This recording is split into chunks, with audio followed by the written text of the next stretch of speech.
Gambino represented a third kind of leader, the skilled administrator capable of balancing and blending different factions. He is often regarded as perhaps the most successful boss in Cosa Nostra history, largely because his nearly two-decade reign remained relatively calm by mafia standards, avoiding any full-scale internal war. He embodied a Machiavellian approach, having studied Niccolò Machiavelli, and fully embraced the idea that a ruler must be both a fox and a lion. Like a lion, he projected such overwhelming strength that few dared to challenge him.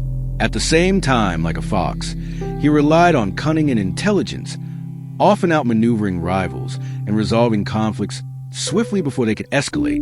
What truly set him apart from other crime bosses, however, was how his life ended. Instead of being assassinated or dying behind bars, he passed away peacefully at home from natural causes, something no other leader of the Gambino family managed to achieve during the 20th century. Carlo Gambino was born on August 24th, 1902, in Palermo, Sicily. It is widely believed that he came from a family with mafia ties, with rumors suggesting that one of his uncles held the rank of captain in a local organization. He grew up with 3 brothers and 2 sisters. While his parents, sisters, and 1 brother remained in Sicily, 2 of his brothers, Paul and Joseph, would later move to the United States. Gambino himself arrived in America in 1921, shortly after the passage of the Immigration Act of 1921, which imposed strict quotas based on nationality. According to the FBI, he likely entered the country illegally, sneaking aboard a ship from Italy and disembarking in Virginia Beach. From there, he traveled to Brooklyn, where he connected with Salvatore D'Aquila. D'Aquila had once served as a captain under Giuseppe Morello, but in the 1910s he broke away, forming his own independent crime family. Gambino's brother Paul also immigrated during the 1920s, and together they became inducted members, soldiers, in D'Aquila's organization. In 1928, D'Aquila was assassinated on the street, a hit believed to have been ordered by Joe Masseria.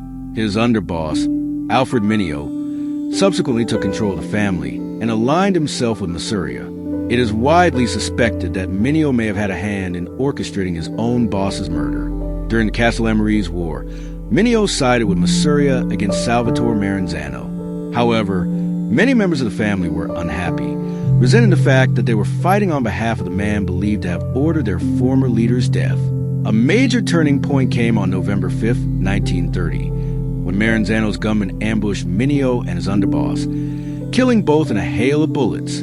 Taking advantage of the unrest within the now leaderless family, Maranzano supported Capo Frank Scalise as the new boss, on the condition that he and his faction switch allegiances. Most members, including Carlo Gambino, accepted this arrangement.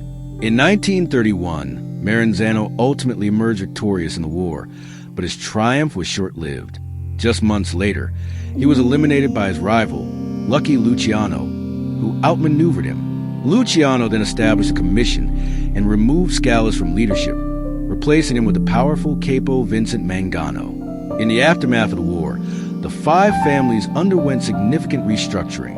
The newly designated Mangano family merged with Albert Anastasia's Calabrian faction, forming a larger and more powerful organization that would later bear Gambino's name.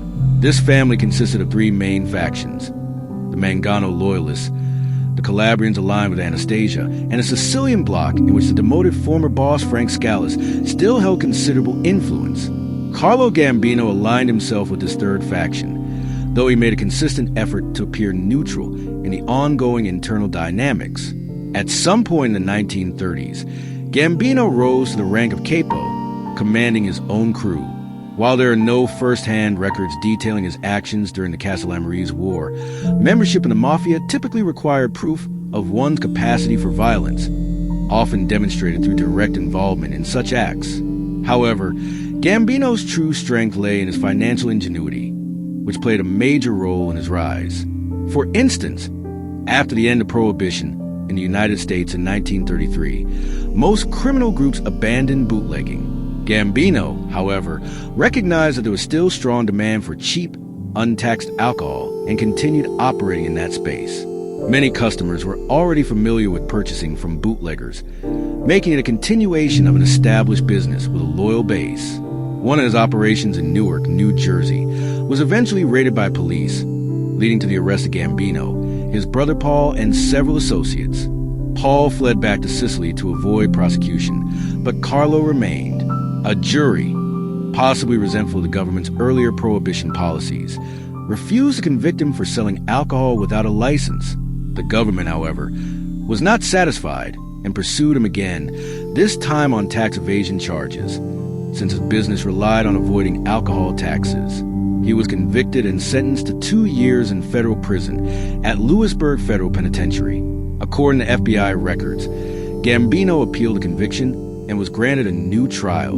Before proceedings resumed, he reached a deal with prosecutors, pleading guilty in exchange for a sentence of time served, which amounted to just over a year. This episode marked the only time Carlo Gambino ever served time in prison, despite continued efforts by authorities to bring him down. During World War II, Gambino is believed to have amassed significant wealth through illicit means, although the U.S. mainland was not directly attacked.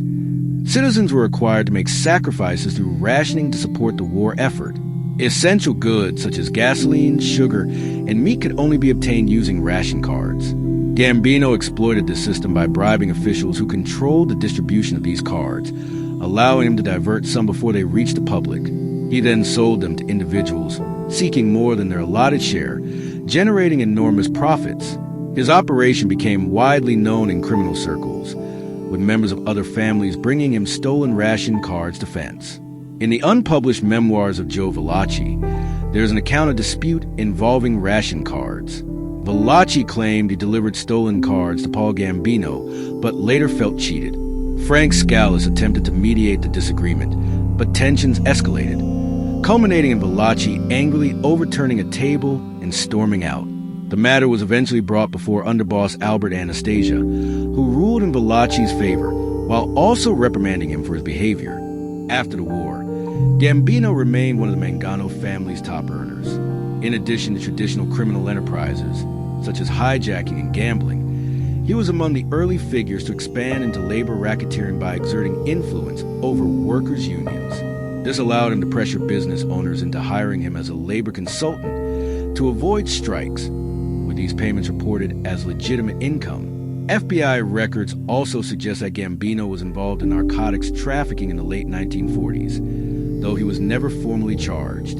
If true, this casts a different light on his later strict policy of punishing members involved in drugs, not necessarily as a moral stance, but as a strategic effort to avoid long prison sentences that might encourage informants. Gambino took pride in maintaining a low profile, preferred to operate quietly behind the scenes.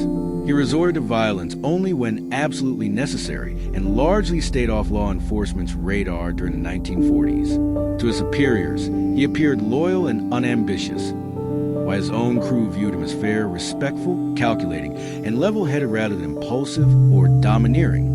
He also cultivated strong relationships with members of other families and became particularly close to Vito Genovese after Genovese returned to the United States. By 1950, tensions within the Mangano family had escalated due to ongoing conflicts between Vincent Mangano and Albert Anastasia. Mangano reportedly resented Anastasia for communicating directly with other family bosses instead of going through him.